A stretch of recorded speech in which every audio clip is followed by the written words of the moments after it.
So this is the new Pinterest analytics, and that's what we're going to be covering today. It's pretty basic. One of the best things I love about it is that it's extremely easy to understand. You do have to have a business account to be able to view these analytics, and it's pretty easy to create a business account. You can learn more in the support area of Pinterest. It's 1 or 2 mouse clicks, and then you have to register your website. You have to verify a website, and then you're good to go. Okay. So the way that you access analytics once you do have it live is you simply go to your profile, whatever your Pinterest profile is. In the gear icon, click on that, click on analytics, and then what you're going to see is the overview report. Okay. So the overview report, let me just see here. I skipped a couple of slides here. Here we go. Let's see. Here we go. Beautiful. So the overview report is what it is. It's showing you an overview. And there are 3 areas that Pinterest will show you data about. One is your Pinterest profile, people clicking on it, looking at pins, sharing pins, repinning pins. Your audience, who is viewing your pins? What are their demographics? What other topics do they like? And then finally, activity from your website. So hopefully you have really great content on your website, especially really great pictures, because people will take those and pin them onto Pinterest. And that's kind of what you want. The purpose of Pinterest in one way is to drive traffic to web pages on your website. So you definitely want to have a strategy where you're creating really great images on your website that people just can't help but pin and share on Pinterest. Okay, so this is the overview report.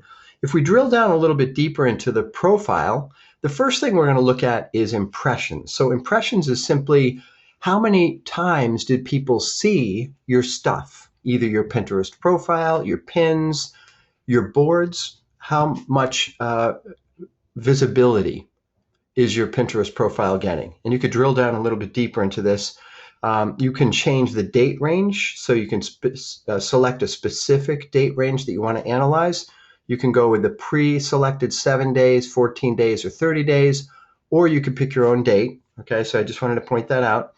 And then we have repins. So you have impressions. First question is, well, how many people are engaged? How many people are aware of my Pinterest profile and my boards and my pins? That's really answering the impressions question. Okay. If we want to talk about, well, what pins are being repinned? People find stuff on our boards and they repin it. They find stuff on other boards, but it's linking to our website. How active are they? Okay, so this is really talking about repins, and it will show you the most repinned pins from the last 30 days. That's another report. So if you go to this report, the repins report, and you just scroll down a little bit, you will see the most repinned pins from the past 30 days. And I'm going to talk about a very quick case study here. This top pin, breast cancer awareness is every day. You can see that it has 178 repins. All right. Now, this was from a board that actually linked to a Facebook update, right? So this image, this is a little image. The image says, I'm not going to click on it because we can't right now because I'm in the middle of a presentation. But basically, it says breast cancer awareness is every day, but for a survivor, breast cancer awareness is October, but for a survivor, it's every single day, right? So that kind of struck a nerve. Lots of people share it. And so what we're doing is we are now, instead of directing that traffic to that Facebook update, which was actually published about 1.5 years ago, we're redirecting the traffic to the website. Okay, so we can go into any pin that we have published and we've shared on Pinterest, and we can edit the link. We can go in and edit the link. So if we did publish a pin and it's really sending traffic to a website that's not really the best for our strategy, we can simply edit that and send the traffic to wherever we want to. Okay, so that's just a quick little mini case study as an aside. The next report we're going to get into are clicks. So these are people clicking on your pins, clicking on your boards, clicking on your profiles, and mostly it's going to be focusing on the pins because that's kind of what people click on. Okay, and then if we go to the Pinterest profile, right? So we're still looking at the profile. We're looking at the most repinned. So your most shared pins from all of your boards You can drill down even a little bit deeper, looking at each board and look at analytics around pins that are being shared from that board, right? But you're going to focus mostly on pins, the ones that are getting repinned the most, right? Because a repin is kind of like a share on Facebook or a retweet. It's the same idea, okay? Number 10, or slide 10, I should say, you can also look at pins that rank higher in search. So this is really important. We can look at these pins and we can see how are people searching for our content. What search terms are people using to discover our pins? Should we be publishing more content that's related to those search terms? That might be a good thing to do. Start publishing pins based on the pins that are either the most repinned, like we said before, or the ones that rank higher in search. All right. The next is your audience. So we covered your account or your profile, right? Impressions, clicks, repins, number one pins, top pins in search. Now we're talking about audience. So these are the people. Now let's look at the people. So these are, again, we can change the date range if we wanted to, right? So we can simply change these numbers if we wanted to. But the question that we're going to answer right here is how many people engage with my pins, right? And this is the magic number right here. It's engagement rate, right? Engagement rate is probably the most important number that talks about content quality, okay? Or engagement, how engaged is your audience? You always want to answer that with engagement rate. Engagement rate is essentially the percent of people that saw your stuff, okay? These are the number of people that saw stuff on my Pinterest, related to my Pinterest profile. And now we're looking at the number of people that actually did something, right? So 6.48%. I don't know if that's high or low. That's all relative.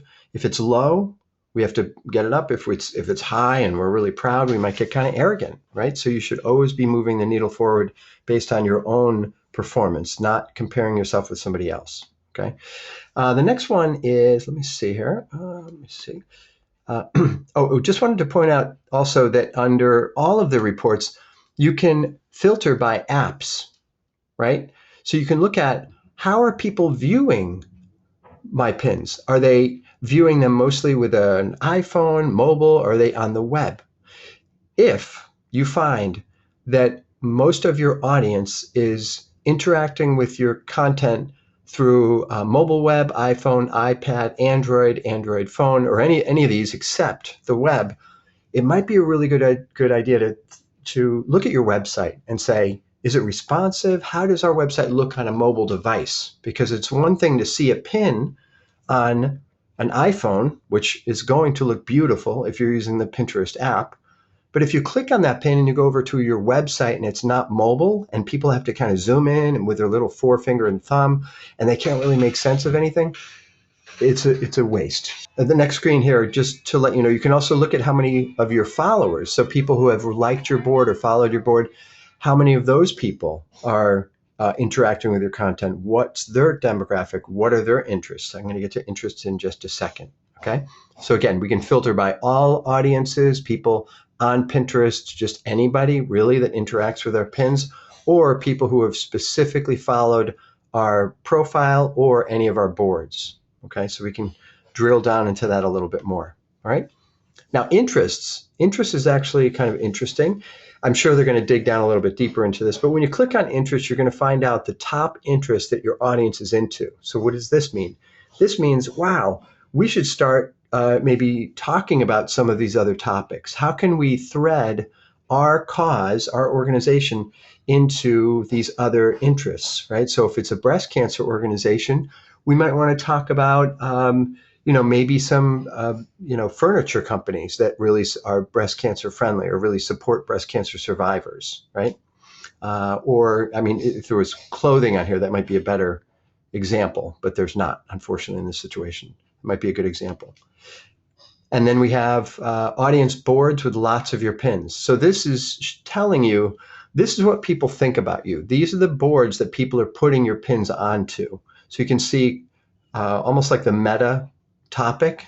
So blog ideas, Fundraising and nonprofit marketing, that's perfect. That's how people are thinking about me. What I want to do is I want to investigate these boards and see what other topics are people, what other popular pins are on these boards that I might want to address.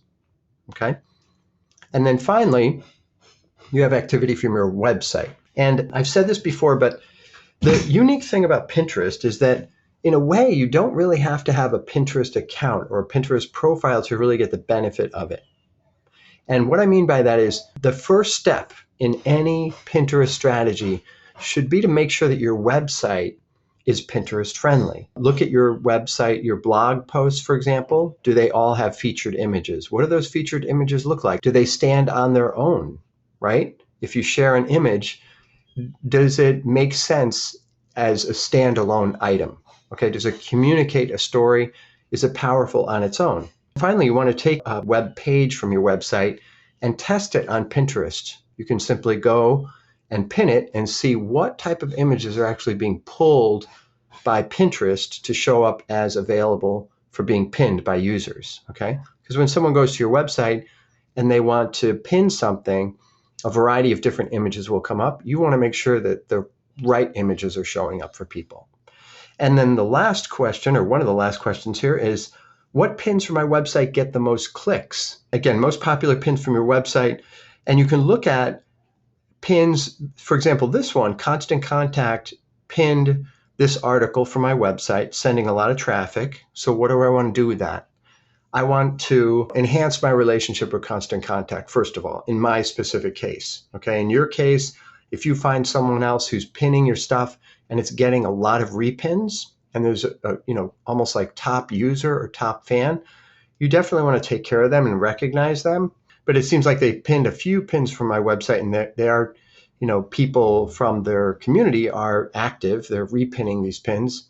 And what does that do? That sends traffic to my website. So this is all a good thing. Okay. So that's a quick and dirty overview, and I'm going to open it up for Q&A right now.